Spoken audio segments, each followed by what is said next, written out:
Bonjour à tous, donc aujourd'hui vidéo sur l'état de conscience modifié. Il s'avère que de par mes nombreuses relectures et de par le travail que j'effectue sur Cysiaziké, j'ai des éléments de compréhension de nombre de comportements ou de conduites que nous voyons autour de nous et qui, entre guillemets, peuvent paraître pour certains, si je puis dire, déplacés, étranges ou en tout cas qui sont susceptibles de surprendre. Donc, pour faire très simple, ce qu'on appelle l'état de conscience modifié est le fait de vouloir affronter le réel avec son inconscient.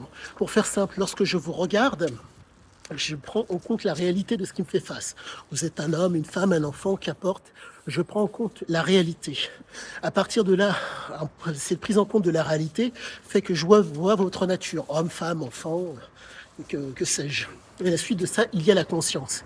Mais la force de la prise de conscience, de l'état de conscience modifié.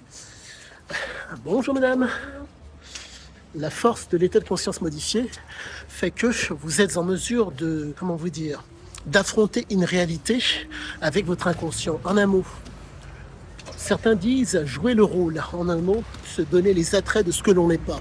Et ça fait toute la différence pour, si je puis dire, arriver à faire nombre de choses.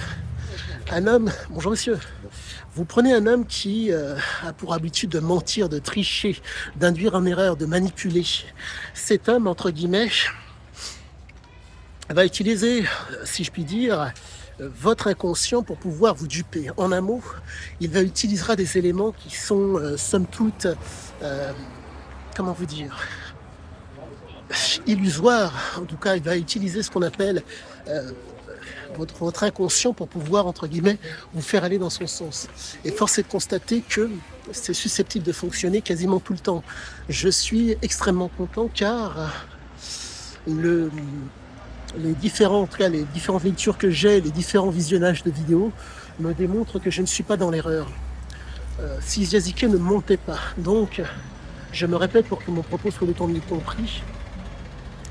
Je me répète, mais vous avez la réalité, vous avez donc la nature et l'inconscient, la conscience et l'inconscient.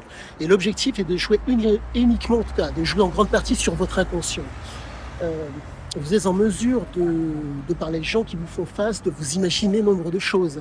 Eh bien, voyez-vous, la part de votre inconscient a pris le pas sur la réalité. Et c'est ce qui fait réellement toute la différence. Et c'est ce qui fera que vous êtes en mesure d'y croire ou pas. Et de laisser de côté la capacité à pouvoir raisonner et la capacité à pouvoir réfléchir. Le fait de raisonner et de réfléchir nécessite très fréquemment de sortir de l'inconscient et pour devenir conscient. En un mot, avoir conscience, prendre conscience est en prise avec le réel. Vous permet donc de sortir de l'inconscient pour pouvoir cheminer d'un point à un autre. Mais la problématique est la suivante. Comment voulez-vous, entre guillemets, l'homme le plus lâche au monde, sous alcool, devient l'homme le plus courageux. Ce qui veut dire que l'état de conscience qui est dû à l'alcool amène les gens à pouvoir faire des choses auxquelles ils n'auraient pas été capables de faire s'ils n'avaient pas été dans un état de conscience modifié. Donc pour moi, l'état de conscience modifié s'explique d'autant plus et est susceptible de vous amener à être, si je puis dire, capable de faire nombre de choses. Certains appellent ça aussi l'alter ego, le fameux alter ego qui fait la différence par rapport à vous. Il s'avère que pour peu que, qu'importe, vous prenez un présidentiable, vous prenez une personne quelle qu'elle soit, si je puis dire, avec sa conscience, elle n'est pas en mesure de faire tout ce que bon lui semble. Mais par contre, avec son inconscient, son imaginaire si vous préférez, avec un état de conscience modifié adéquat, elle peut arriver d'autant plus rapidement à ce qu'elle souhaite. Faut-il soit qu'elle se mette mentalement, quelles sont les prédispositions, la structure, en tout cas le réseau neuronal, les structures neuronales si vous préférez, pour pouvoir être la personne qu'elle veut, ou malencontreusement, vous avez aussi la prise de substances qui vous permet d'avoir un regain, si je puis dire, de confiance, ou voire même d'être, d'autant plus, vous appuyez sur des éléments au demeurant qui ont l'air négatifs pour pouvoir vous projeter. Quoi qu'il en soit, Je vous ferai une autre prochaine vidéo sur le sujet. Donc voilà, je pense vous avoir donné le plus gros. À tous, excellente fin de journée et je vous dis à bientôt pour la suite.